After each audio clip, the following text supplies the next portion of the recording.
Today we're going to be talking about representing and graphing ratios. So the question is, how can you use tables and graphs to show equivalent ratios? We've mainly been doing tables to this point. We're going to introduce a little bit more with graphs here today as well. So if you look at this on page 275, for every 4 adults at the beach one afternoon, there were 3 children. How many children were at the beach if there were 8, 12, 16, or 20 adults at the beach? So if we just start out with the information that they've given to us, we have 4 adults for 3 children. So that would be a starting point. And then the rest of this, they're kind of telling us exactly what we're going to do. 8, 12, 16, or 20 adults. So we can just fill that in along the top here. So basically what's happening, if we keep the same ratio, if we add 4 adults each time, how many children should we add each time? 3. Good. So we just keep adding 4 to the adults because 4 is what we started with. We just keep adding 3 to the children. So children numbers would be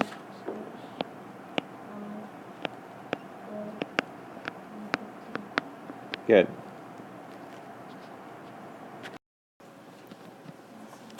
So once we've come up with these points, the other thing we're doing is looking at graphing these. And the graph they have already set up for us here. They wouldn't have had to do that, but that was nice of them. So if you'll notice, they have the x-axis labeled as the number of adults, and the y-axis is labeled as the number of children. So each of these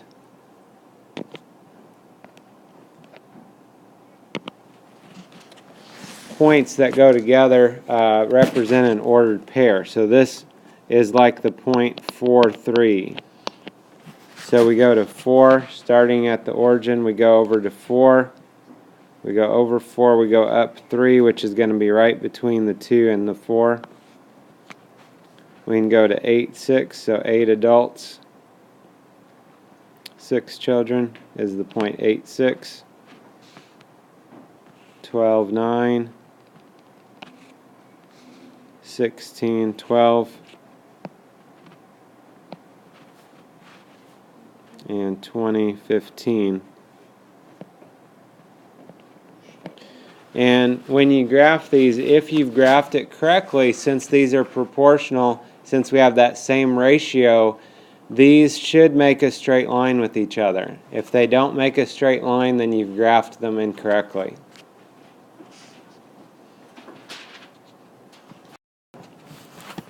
So if we look at this, when we go to graph, again, this being a straight line, we can draw a line through these points, understanding that not necessarily everything on our line is going to make sense just because we need whole number answers here.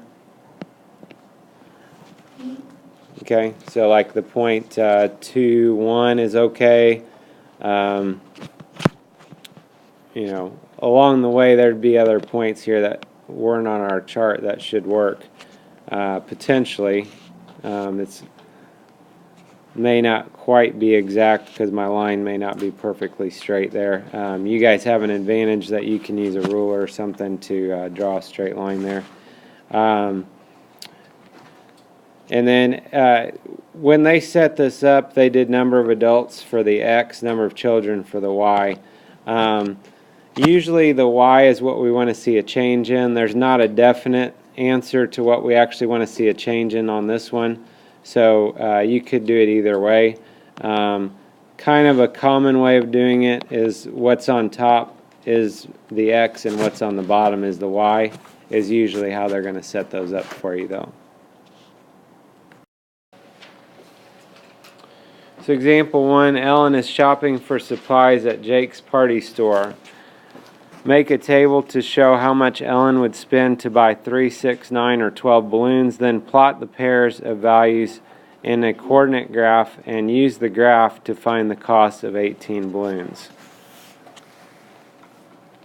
So if we look at the sign here, we can see basically the balloons is the only thing that we're interested in on this problem. So the rest of that's extra information, which is fine. We have to weed through that sometimes and figure out what we need. So 3 balloons is $2. In this case, they've set it up what we would probably do. We want to see a change in our costs. We're probably most concerned about, do we have enough money to buy the balloons maybe?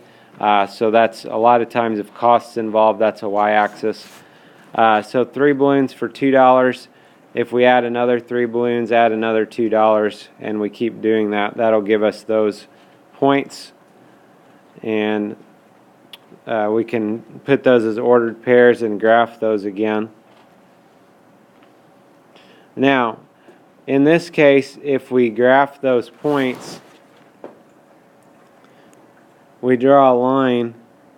Our line would only go up to a certain point here. Our line would only go to here.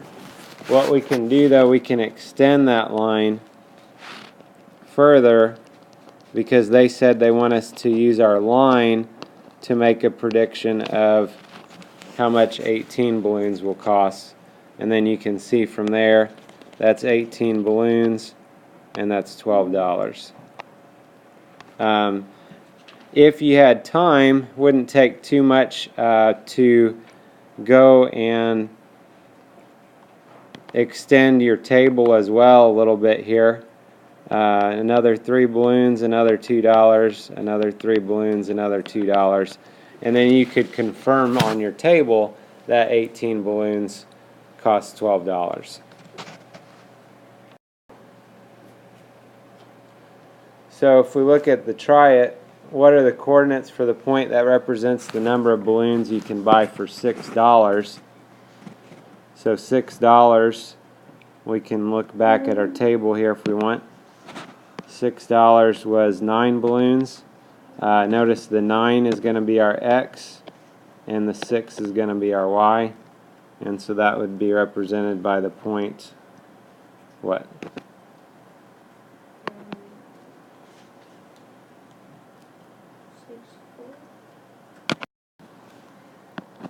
So 0.96. Once again, going back what we were just talking about on the table there, 9 balloons, that's our X, $6, that's our Y. And always when you write ordered pairs, you need parentheses around them with a comma in between your numbers. Okay? And then we could do for the convince me part, basically just finding another point on our graph there for that one. 15 balloons, that would end up costing $10. Example 2, Jack is making juice. He has 25 celery sticks.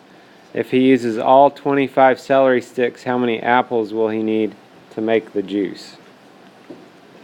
So you can see our recipe here, very complicated. We have 5 celery sticks and 2 apples. So 5 celery sticks and 2 apples. We can just keep adding 5 celery sticks. We can keep adding 2 apples until we get to that point. Another option like we talked about the other day, celery sticks and apples. We're trying to get to 25 celery sticks. So this would be another option, is 5 to 25 would be multiplying by 5, and so then 2 times 5 would be 10. Gives us an equivalent fraction, equivalent ratio, and so from that we could also tell that we would need 10 apples. Okay, the book's going even one step further. They've got that table there, and they went ahead and drew a graph. Really, they're doing a lot of extra work here. Technically, this would be enough unless they tell us to do a table or tell us to do a graph. This is enough work in order to get the answer. Again, if you're more comfortable doing the table or maybe doing the graph, that's other options for you, but this is probably the most straightforward way to get quickly to that answer.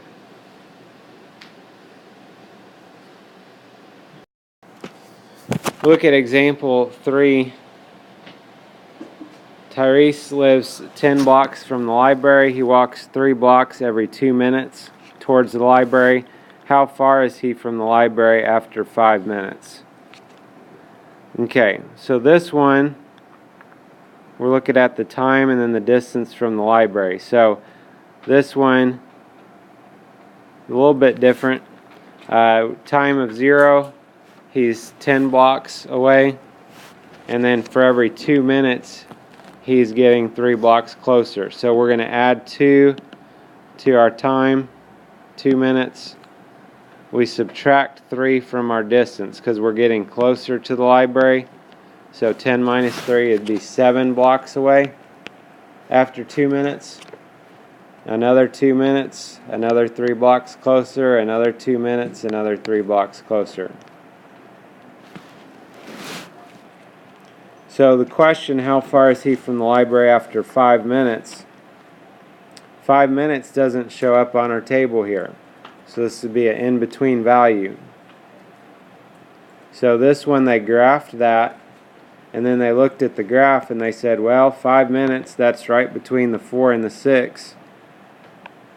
And that looks like, hard to tell.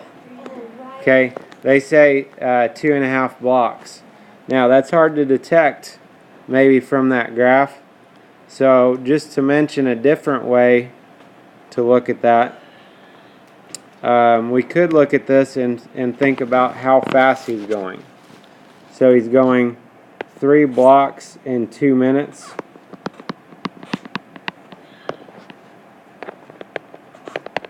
So if we divide that, 3 blocks by 2 minutes, 3 divided by 2 is 1.5 or 1.5. So he's going 1.5 blocks per minute.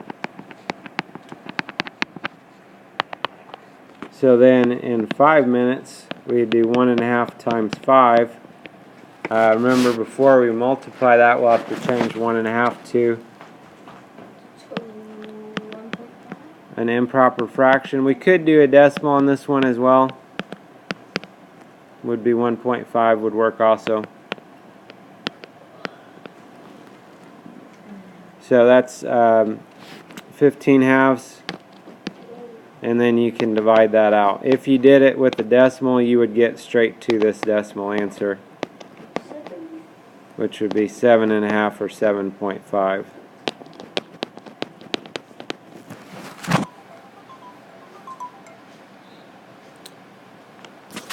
So that means he went 7.5 blocks. He was 10 blocks away. He went 7.5 blocks. So that means he has 2.5 blocks away. 2.5 blocks left.